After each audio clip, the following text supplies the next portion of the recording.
Welcome to Cafe Enoma and welcome to our reaction to Tommy Dorsey Orchestra, and we are going to react to the song Opus 1.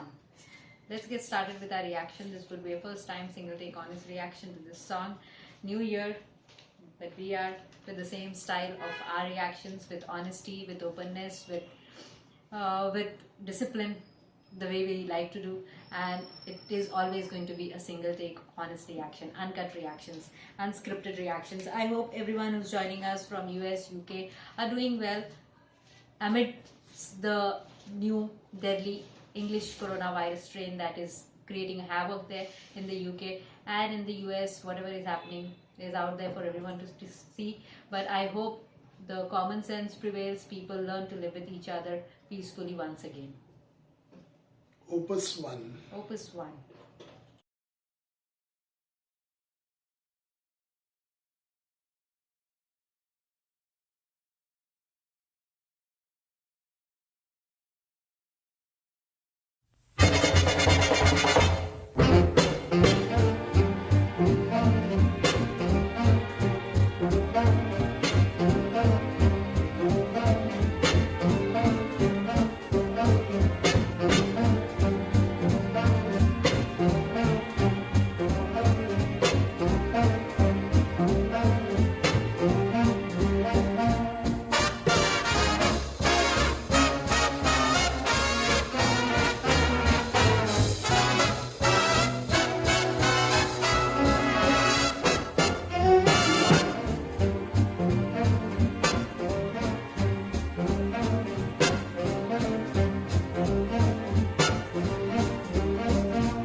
Nice diversity of the air instruments used here. Yeah, liked it. I enjoyed it. Definitely, I enjoy music like that. The piano was there as well. Yeah. With all those air instruments dominating, there was even space for the piano to be in there. So I liked it. And definitely, I've been listening to a lot of Alihon Samadov recently. So he would have fitted in very well over here and added a nice Mediterranean and Middle Eastern flavor to the mix. So this was good. I've also heard a lot of Latin jazz and calypso, music in the recent times. So yeah, I mean, a lot of this music is quite similar to that. I think this would be called jazz. I mean, the best genre to select would be jazz. It is an orchestra, but it would come in the jazz genre more than classical, I would believe. Yeah, I think jazz should be the Yeah. one. So there's a lot of it that I've heard in recent months. I'm just trying out some new genres, Yeah, at home. and I'm fallen in love with Latin jazz and calypso and all the fusion music that comes out of Cuba with all the different influences in the history. You can actually feel that in their music, and not many people know that Cuba is probably the founder, the actual and real founder of the jazz genre. So even though America claims it to be their own, I think people deep down know it. Yeah, musicians know it. I think it's a hidden fact for some reason that where it actually started. Because if you go back to the dates of some of the music I've heard recently, they are way before Miles Davis and many others came along. I think there in the US also, musicians and people who know about music, they understand the Cuban contribution and from where it all started and how much. Even Cuban and even the Latin. Latin influence has been very strong. Yeah. And then you also have the Caribbean part of it. And now rock and roll started from the UK and then, and none of them, unfortunately, were part of this choir, or this orchestra rather, choir, which is sad. Actually, I shouldn't say that. I mean, made a mistake in rock and roll. Nobody looked from that part of the world. So even though we celebrate and we review music like this and we love it, it's very, very sad that the actual founders of, whether you talk about soul, being the foundation of rock and roll music, none of them are actually given the credit. R&B and so. So I wrote a point as my little way of evening things out, so to speak. And of course, I get the wrath of all those people who hide all this. Yeah. So that's okay. The cunning ones. It's my job to say, call a spade, and this is what it is. Yeah. There was clearly no Cuban or Latin influence in this one, though it is based on it. Right. I mean, in the orchestra, I'm saying present. It happens. Just like I started talking as if rock and roll went from the UK because UK invaded the rock and roll music of USA and made it as if it belonged to them. So it happens with US too. US also did the same thing with other countries and other forms of music from other places. Yeah, talking about US and UK, I have deepest sympathies for your losses. Yeah. There have been over 2 million people who've lost a loved one. I'm saying 2 million, it's a very modest amount, maybe more. But there have been more than 2 million people in just US, UK, France, Germany, India, where a lot of our visitors come from, viewers come from, clients, students, etc. come from. So our deepest sympathies and condolences for your losses, and more losses now, because all of a sudden there's this very deadly English coronavirus in our neighborhood.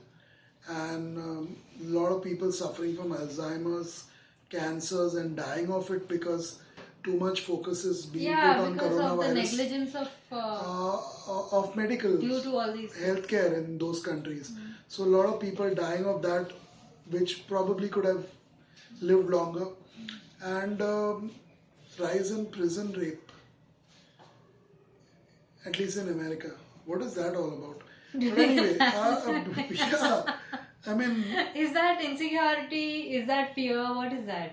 Why is that happening? It was already high. There's a lot of racial injustice already in that part of the world. A lot of discrimination, a lot of protests, a lot of violence in the last few months. And rioting, even looting, even damaging public property, even damaging poor old Gandhi statue.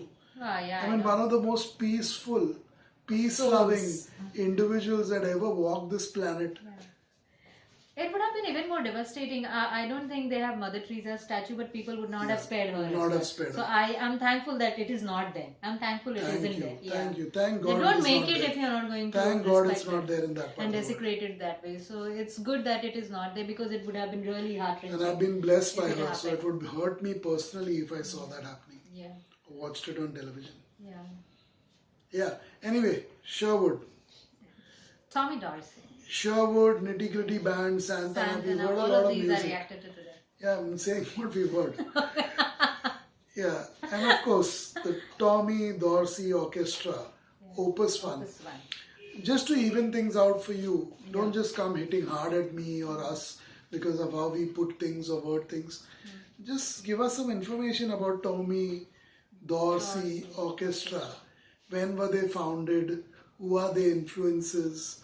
How they came about? Do they have more music or this is the only one that's available? This It was seems pretty from- old. Yeah, almost So 80 years now. ancient, actually, more than old. So let us know something about their background and where they come from, what they do, have they any albums out, did they do well, what are their influences, once again if I have not said it already. Tommy Dorsey Orchestra, yeah.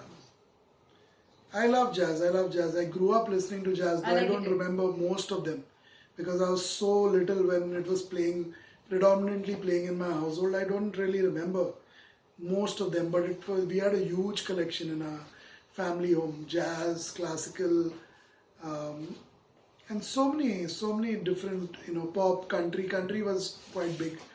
So I've listened to a lot, but I don't really remember it, and it's quite a shame. It's like the music has given me Alzheimer's. It happens with me also, Savio. So many things that you have experienced, but when the time comes, you don't remember much of it because there's so much going on always. But one thing I will say It once happens. again is even though I don't remember all that, I do know all of them have been influenced by Latin and Cuban jazz. Right.